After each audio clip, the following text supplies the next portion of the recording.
नांदेड जिल्हा मध्यवर्ती सहकारी बँकेच्या निवडणुका मागच्या महिन्यामध्ये पार पडल्या. 10 तारखेला आमची औपचारिक निवड झाली आणि आज मी चार्ज स्वीकारलेला आहे आणि पदभारही स्वीकारलेला आहे आणि खऱ्या अर्थाने आजपासून मी कामाला सुरुवात करत आहे.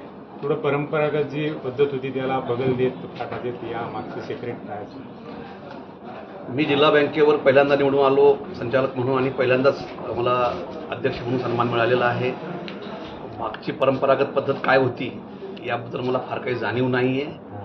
20-22 वर्षापूर्वी माझे वडील या ठिकाणी अध्यक्षपदाने काम केलेलं आहे आणि माझ्या वडिलांनी हा प्रयत्न केला होता की बँकेची आर्थिक स्थिती सुधारली पाहिजे. ग्रामीण भागामध्ये शेतकऱ्यांना शेतमजुरांना बँकिंगची सेवा पुरवणारी ही शेतकऱ्यांची बँक आहे. त्यामुळं इतर बँकांच्या तुलनेमध्ये गोरगरीब माणसाशी या बँकेचा जवळचा संबंध आहे.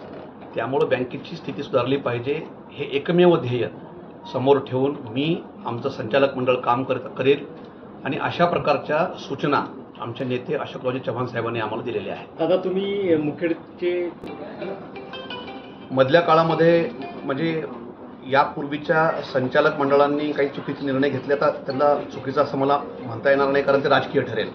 त्यामुळं कुठले राजकीय भाष्य मला करता येणार नाही. परंतु काही निर्णय असे घेतले गेले ज्यामुळं बँकेची आर्थिक स्थिती खालावली आणि आर्थिक स्थिती खालावल्यामुळं जो शेतकऱ्यांना प्रत्येक वर्षी जो पतपुरवठा होत होता तो मधल्या काळामध्ये बंद पडला.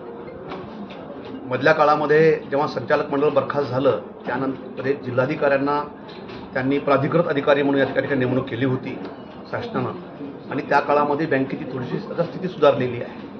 त्यामुळं ही स्थिती अजून चांगली झाली पाहिजे कारण जर आर्थिक स्थिती चांगली होईल तरच खऱ्या अर्थानं शेतकऱ्यांना आपल्याला पतपुरवठा करता येईल, त्यांना आपल्याला लोन देता येईल. कारण तुम्हाला माहीत आहे की राष्ट्रीयकृत बँकामध्ये लोनची प्रक्रिया फार लांबलचक असते किंवा त्याला फार मोठ्या प्रमाणामध्ये बँका त्रास देतात. सर्वसामान्यांना लोन भेटत नाही. त्यामुळं ही बँक अशी आहे की ज्या ठिकाणी सर्वसामान्य माणसाचा अप्रोच त्या ठिकाणी आहे.